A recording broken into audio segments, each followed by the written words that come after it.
All right, I'm going to take a couple of lectures to try and summarize and analyze the Mexican Revolution. And I'm going to do it by relating to you the information in this book, Revolutionary Mexico, The Coming and Process of the Mexican Revolution by John Mason Hart.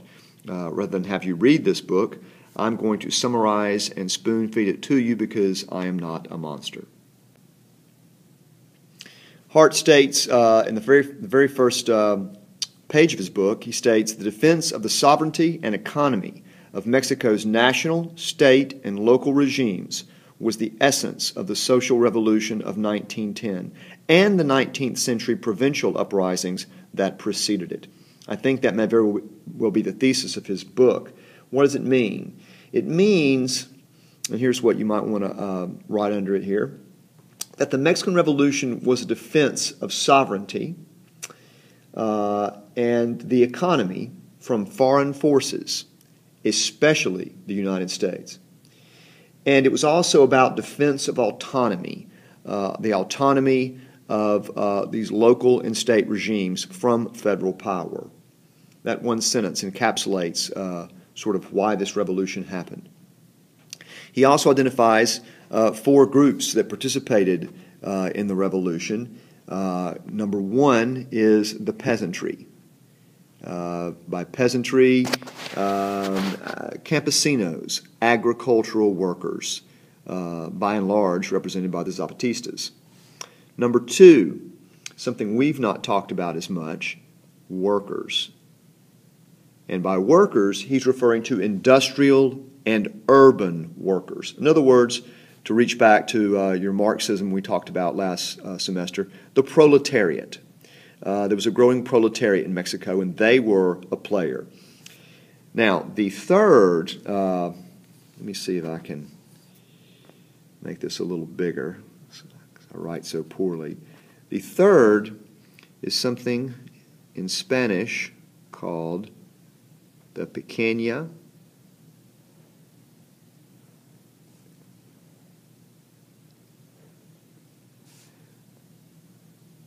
burguesia.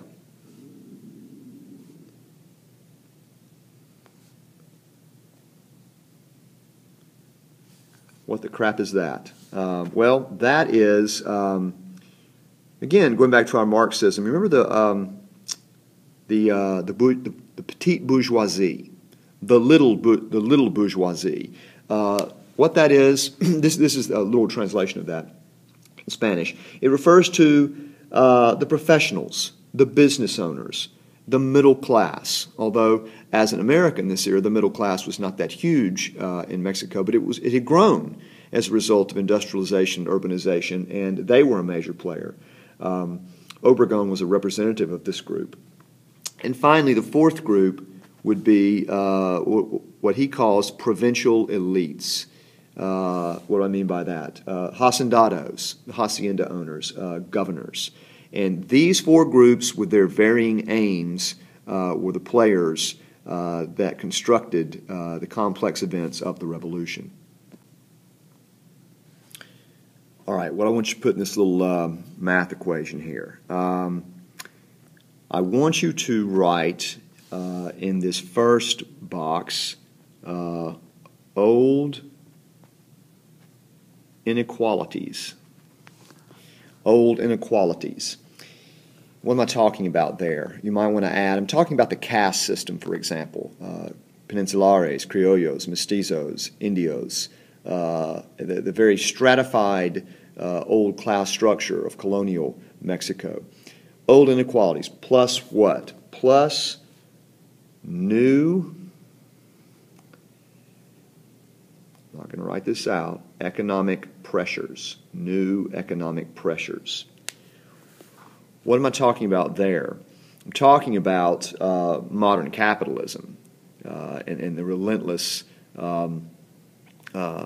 pace of commercialization that we've talked about in the United States.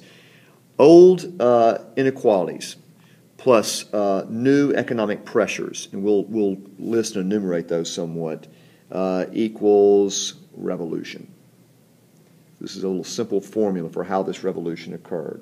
And I'm referring there, and you can make a note beneath revolution, to both the Mexican Revolution of 1910 and many smaller revolts preceding it.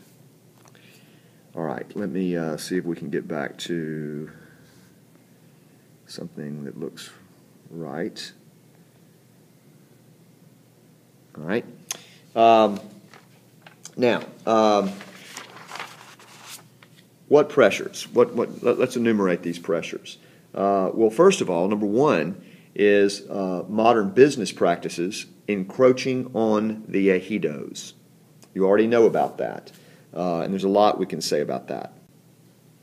The long-term development of Mexican social conflict began in the late 17th century, the 1700s, when metropolitan and outside-controlled commercial estate agriculture and industry progressively encroached upon the almost semi-independent pueblos and local societies, destabilizing them.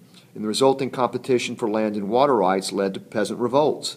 In many cases, the rural indigenous people, the Indians, experienced prolonged periods of relative autonomous isolation and social stability prior to these disruptions from their lives by outsiders. The second thing is local elites versus urban elites, especially urban elites in Mexico City. In the late 18th century, also, the growth of metropolitan-controlled commercial agriculture and mining and the extension of state power provoked unrest among provincial and local political elites. They'd kind of been left alone before.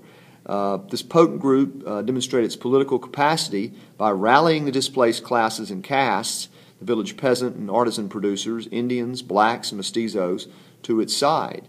And between 1810 and 1876, regional and local elites frequently used the militias of their respective territories to fight back, to guard their economic and political privileges against outsiders. The third economic pressure is globalization. And we think of globalization as something that happens in this generation, but in fact, Mexico's growing global economic involvement way back in the 19th century meant that was more outside competition for domestic industry. The gradual opening up of trade and the influx of high technology goods eroded local artisanry. Agricultural and industrial dislocation created widespread public unrest, giving regional elites and local citizenries the popular base they needed for countless insurrections and political revolutions, several of which we'll talk about here in just a second. All right, so old inequalities plus modern economic pressures equals revolution. What revolutions? Several, actually. The first was actually the independence revolution itself, the 1810 independence revolution from Spain. It had an economic character to it. In the 18th century, the 1700s, parts of Mexico had seen an upswing in commercialized type agriculture for export and mining, and there were these boom and bust cycles, and there was a particular painful bust cycle from 1800 to 1810. And so, yes, it was a political revolution, but in fact, there was some of this displacement by this growing sense of capitalism, even in 1810. The second revolt is not really one revolt, but it's really three revolts that occurred between 1832 and 1854. And the last of these three displaced Santa Anna, who was a conservative, you'll recall, and put in place a caudillo, a military strongman, named Alvarez as president. And Alvarez was a liberal, and many of his liberal supporters, one of the things they wanted was closer ties to the U.S. And this presages increasing. Some of them, by the way, even wouldn't have mind merging with the U.S., but those are the more extreme. But this meant presaged increasing economic ties with the U.S. that would increasingly alarm the North. because close ties to the U.S. and Americans move in and buy land. And isn't that kind of what happened to Texas? And so that was rather alarming for them. The third one was in 1876. It's called the Tuxtepec Rebellion or Revolution. Tuxtepec, Indian name. And it was led by none other than Porfirio Diaz. Juarez had been dead 4 years, and in 76, Diaz found himself in Brownsville, Texas, and he led a revolution against the quote-unquote anti-American government of President Sebastian Lerdo de Tejada. And he was financed in that revolution by America. So America sort of put Diaz on the throne. It's no wonder that he was such good friends with them. Now, the fourth, now 4 and 5, we are getting into the 1910 revolution. And I want to talk specifically about the revolution that blossomed in Morelos.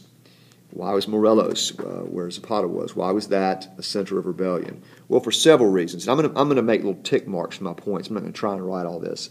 But number one, it was very heavily populated. Much of Mexico was sparsely populated, but Morelos was heavily populated. It was also heavily Indian and had one cohesive, unique culture. For example, over 20% of the rural population in Morelos in 1910 did not speak Spanish. They spoke Nahuatl, an old Aztec language, and then many more were bilingual. And so you had this strong Indian mestizo village society. And yet, because Morelos was very commercialized, because it was excellent farming land, you had a strong example of old inequalities and a strong example of economic pressures coming together in a very populated place. And the fourth thing about Morelos is, because of this, you get an extremely clear example of stratification of wealth in land. Land was owned, most land was owned, and the sugar processing business was owned by a legendary 38 families, some of them foreigners, all absentee, most of them residing in Mexico City. And so this created a serious problem. Now, since it was close to Mexico City and very commercialized, there were telegraphs and railroads, and you had foreign ideas coming into Zapata. What kind of ideas? Well, the ideas of the day: nationalism, anarchism, liberalism, and they found a receptive audience there. And then finally, well, if it was so close to Mexico City, well, how did they survive so long, the revolution? Because, final point, Morelos is ringed by rugged mountains, making it an ideal spot to practice guerrilla warfare. Now, let's talk about the North. And let's see. How do I erase that? Oh, well, it doesn't matter. Let's talk about the North, okay? Morelos in the South with the Zapatistas. In the North, we had the Villistas and lots of other stuff going on. Particularly Coahuila, Chihuahua, and Sonora. And in these states, commercially oriented provincial elites became very active in the political opposition because of the economic and political threat posed by the growing national government and American domination. And by 1902, more than 23% of all U.S. investments in Mexico were concentrated in these three rural states, whose total population was only 1.5% of the nation's citizenry. Nationwide, Americans and other foreigners dominated industry, transportation, mining, timber production, and holding more than 120 million highly capitalized acres It challenged the Mexicans in land ownership.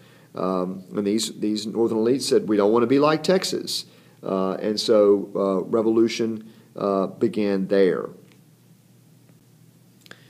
Now, Hart conveniently identifies 9 factors that he thinks brought about the revolution in 1910.